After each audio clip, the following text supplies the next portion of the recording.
Morning. Today I thought we'd have a little look at mini switches. In particular, these are the mini switches that are used from, I think, around the mid-70s, 76, I think, when minis got rubber mounted subframes, until I think they went to the multi-point injection. They used these switches.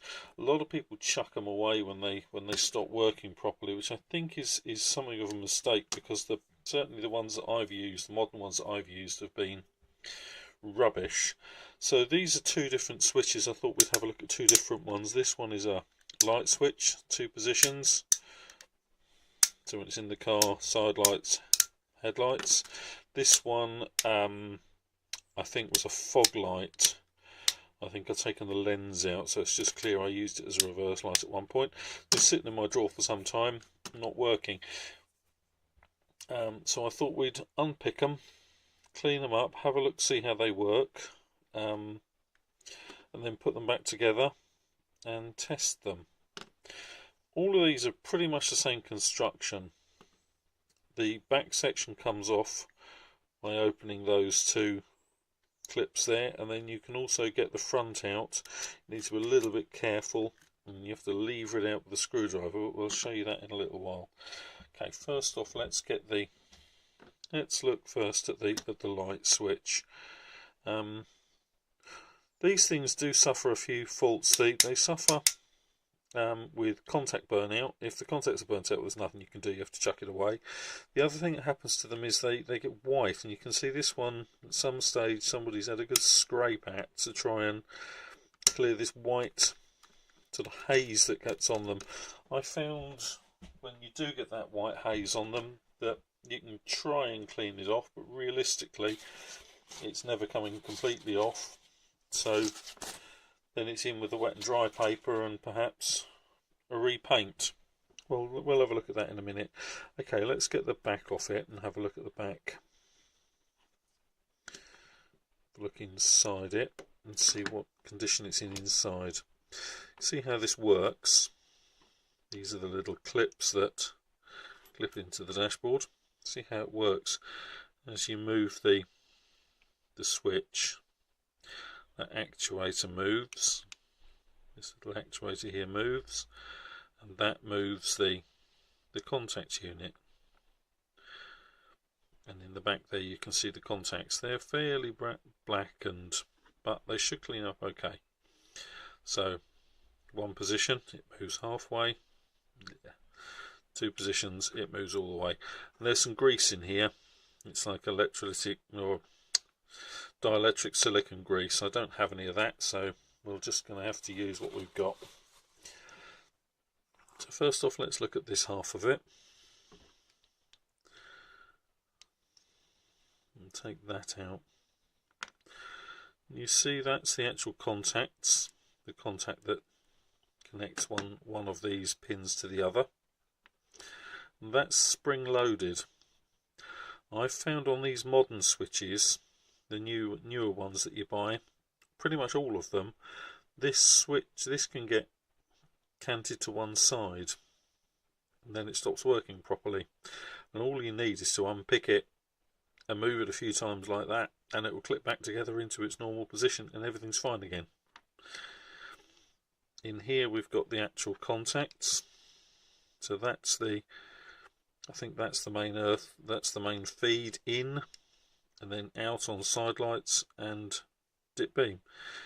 And you can see they're really quite dirty in there. So first thing I think we'll do is have a bit of a clean up and see what they look like once we've got it clean with some alcohol. I'm just, for starters, going to use some 99% isopropyl alcohol. Just have a bit of a clean so we can see what we're doing.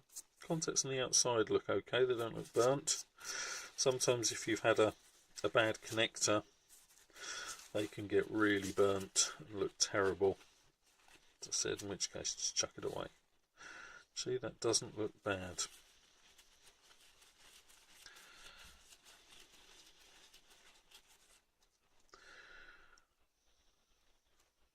You can see the carbonisation in there though. That's what generally stops them working. And so people then chuck them away, replace them with a modern one, which lasts 6 months or a year, and then you start doing it again. Whereas if you just give it a good clean, make sure these contacts are all nice and clean in here, and put it back together, it'll probably last longer than one of those modern cheap ones, those modern ones that you can get. I don't know why, they just don't seem as well built as they used to be. Bit of muck in there, yeah. Bit of muck down in the corner there.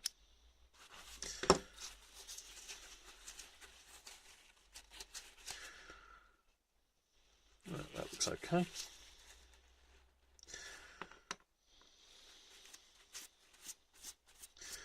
Same with that again. You can see this carbonised muck on here. You could attack that with metal polish, but realistically it's not going to make much difference.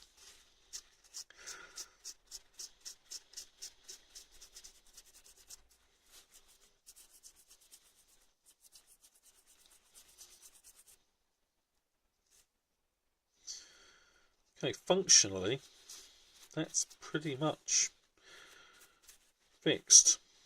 If we put that back together now, it would work, I suspect, perfectly well.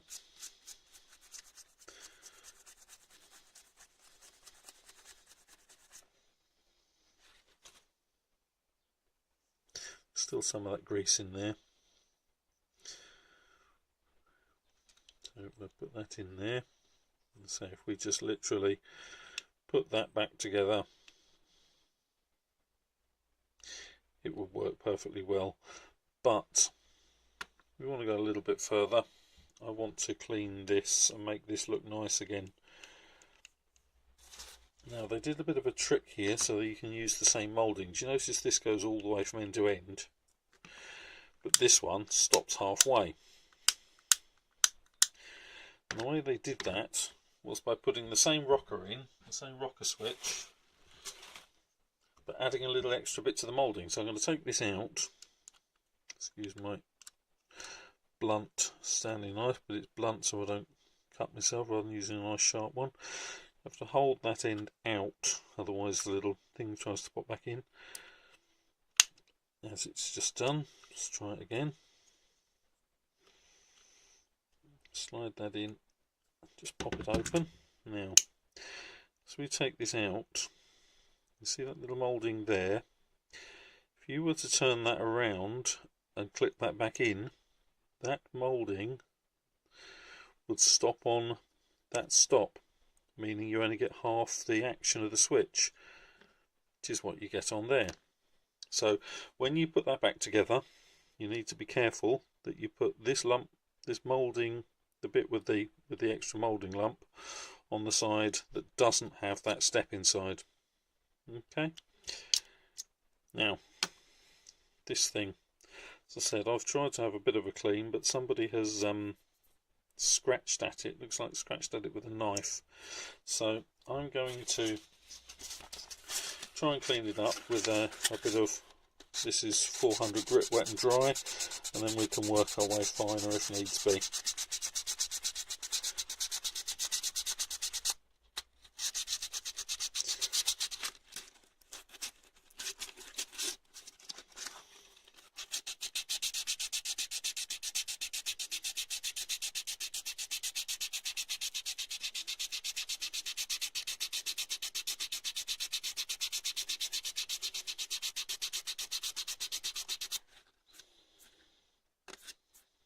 Quite deep, those scratches.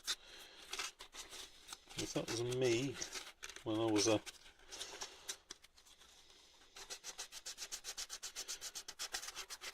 poor student, I apologise to myself. I really can't remember where the origins of this switch were, where I got it from. I just found it in my drawer as a spare.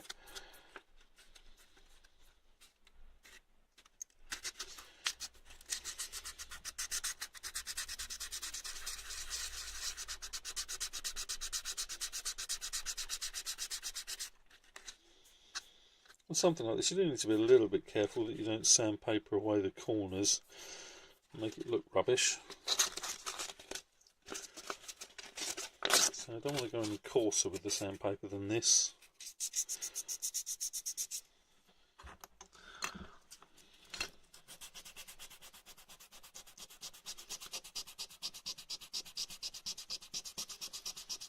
Scratches really are quite deep.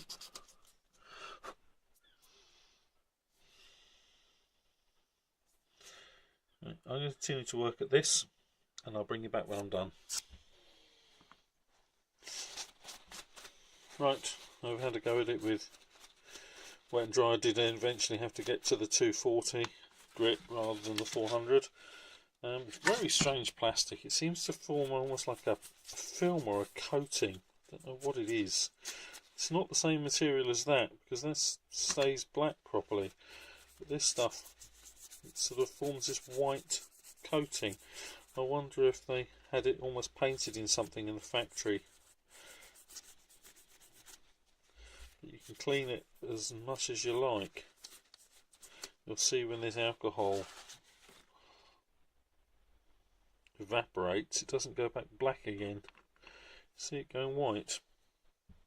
So we are going to, can you guess? Yep, we're going to paint it. Let's get some, we're going to have a little drop of masking tape around the back end here.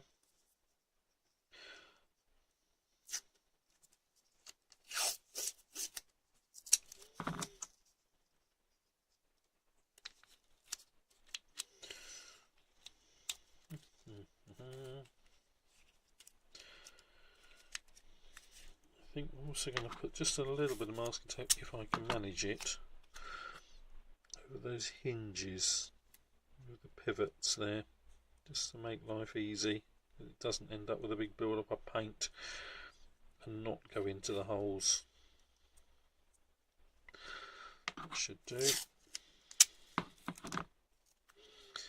Same on this side.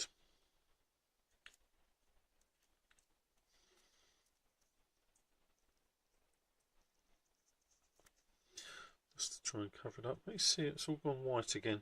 Very strange.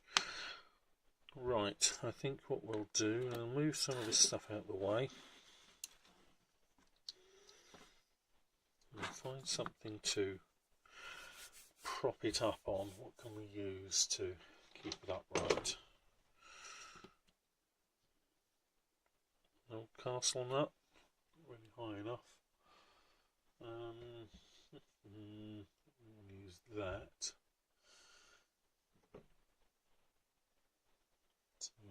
Castle nut and a, that'll do. We'll give it another wipe over with the alcohol.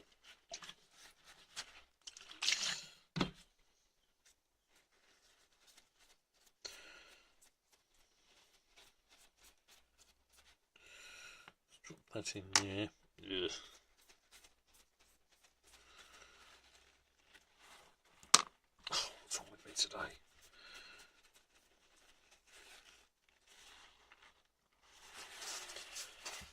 Of course, if you do this, you do lose that that little white light decal off the off there, but not a lot we can do about that.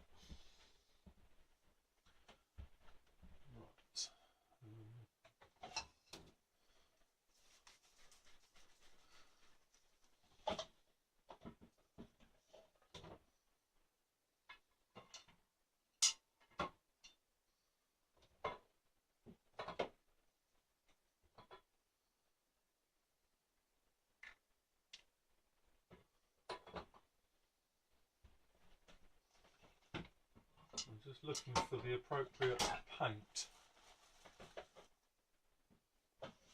You'll bear with me. Super gloss black. Not sure about that.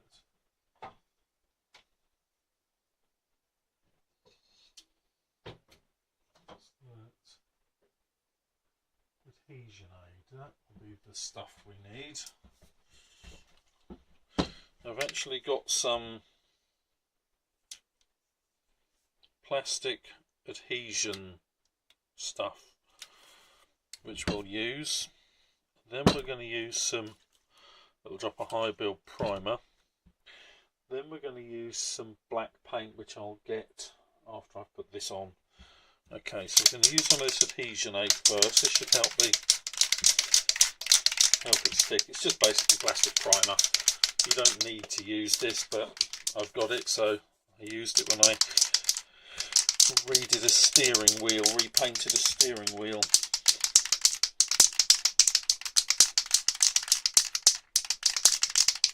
Alright, here we go. Let's before we do that, let's not paint our desk, shall we? Let's put a little bit of paper down first. And here we go. What's that? It's the can gone dead.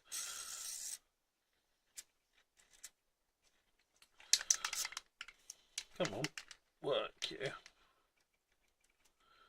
Can lost its pressure. Feels like it has.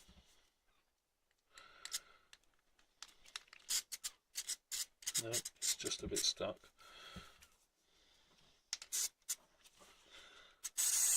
That's better. Although it's gone all blobby, so goodness only knows what this is going to dry like. I might be wiping this off in a couple of minutes and starting again. Let's give that a couple of minutes to dry. What on earth is that doing?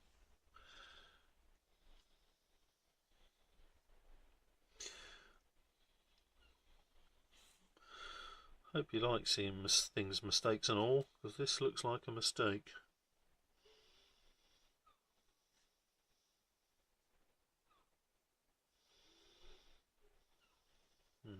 Let's wipe that off.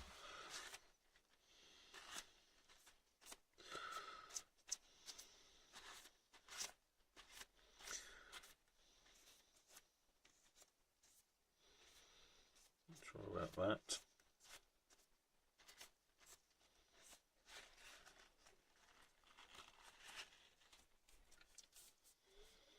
I'm going to clean the nozzle.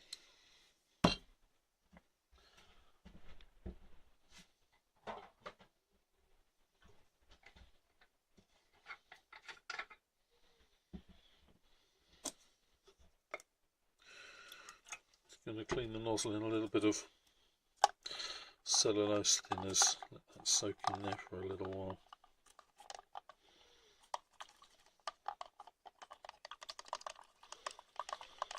Cool. Smells in here. Mixture of alcohol, paint and now cellulose thinners.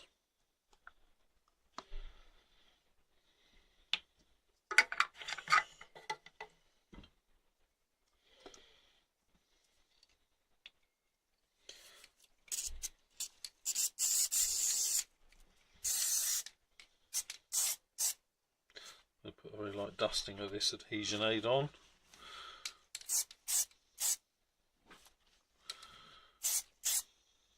Right, let that dry, then we'll try primer. Cheers, see you in a bit.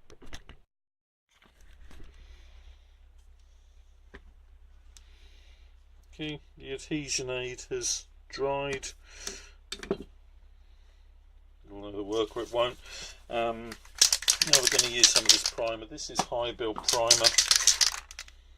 and I know it comes out fairly nasty.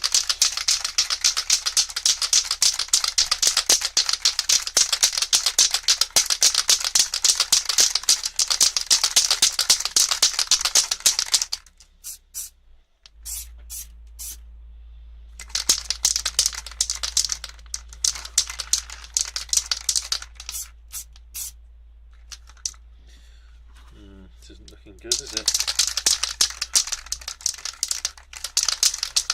I'll take this can outside and give it a good spray purge.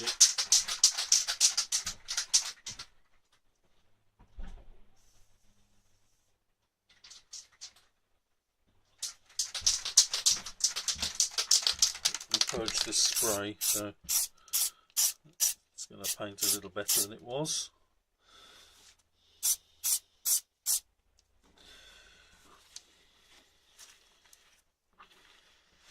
funny old stuff. This can's a bit, it's very full, but it seems a bit tired.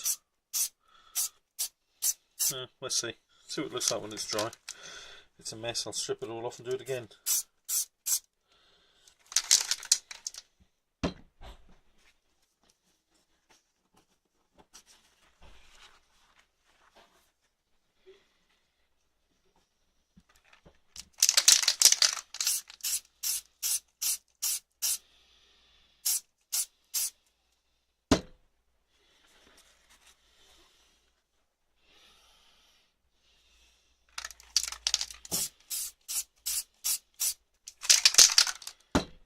Let's leave that. So that's it done with grey primer. Next we've got to paint it black. I've got Rust-Oleum Painter's Touch Satin Finish Black. If you do this sort of thing with gloss, it's just going to look nasty, so we'll give it a go with this stuff.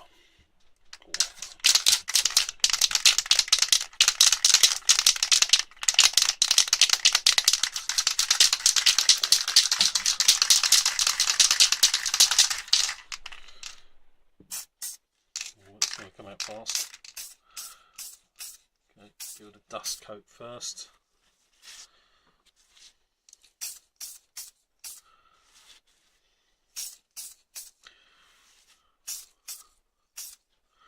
Right, so we'll let that sit for a couple of minutes till that goes off, and then we'll come out and we'll give it another coat. So we painted it. It's a bit shinier than I was expecting. The stuff is satin finish, but a bit shinier than I was expecting. Perhaps maybe get the matte finish if you got a choice. I was just using what I had. Let's take all this masking tape off it and we'll put it back together. See what it looks like.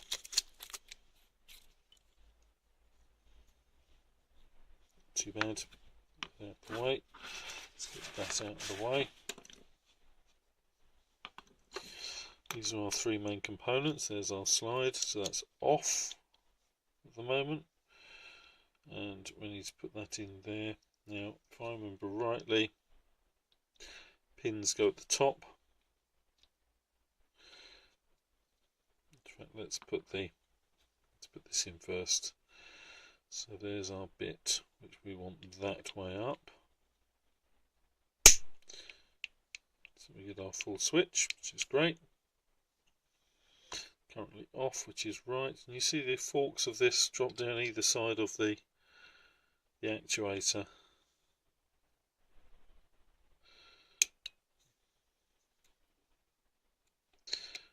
But before we push it fully all the way on, we've got our two little clips that hold it into the dashboard. So I'll hook one over there.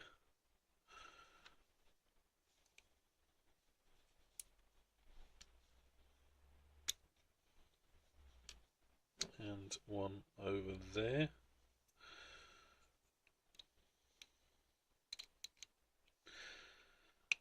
And then push it together. There we have one repaired switch. Looks better than it did, and it works. We could do exactly the same thing with one of these, or an indicator, a hazard warning switch. They're all the same construction. And so these have little windows that you can remove and change the logo. So that, I believe, is the same as... Hang on. What?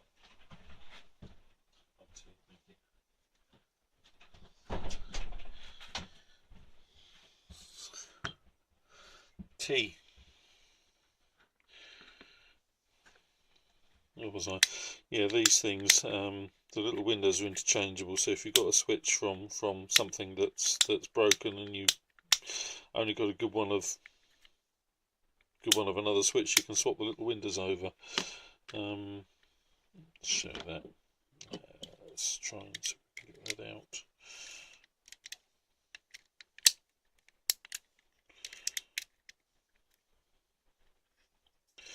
Hold that out while we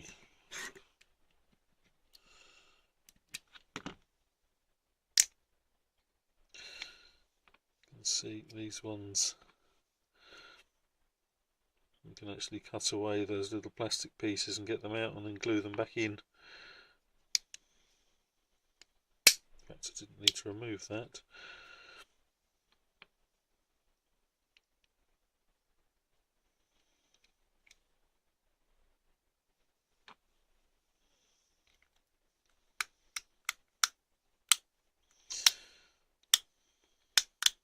I put it upside down. Never mind. You get the idea.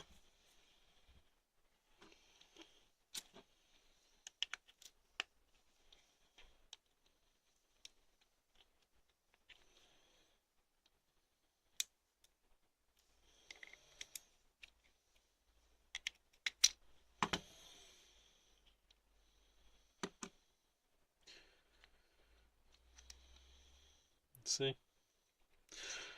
Incidentally, I'm pretty sure that if you get one of these that's failed in one switch, you can swap this from another one as well. I think they're all the same.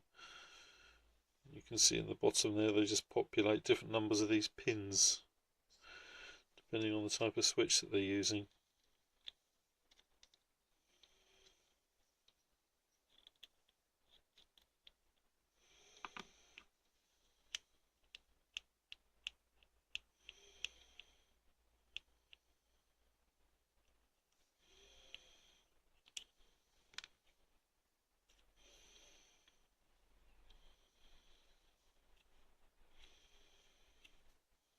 These two wires, of course, go off to do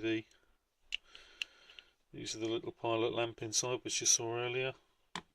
We had the front off.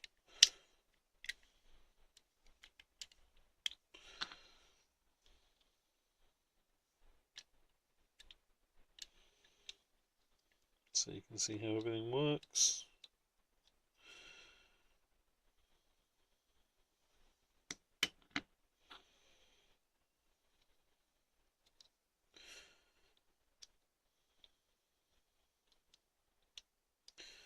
What's the brake warning light? It's the same as that, but it has a spring in it. The hazard warning light's pretty much the same, but it's got more pins populated. They're all very similar. Once you get in there and start unpicking them, you won't have any trouble. Just don't be afraid to, and don't throw away every switch as soon as it doesn't work perfectly. Cheers, bye.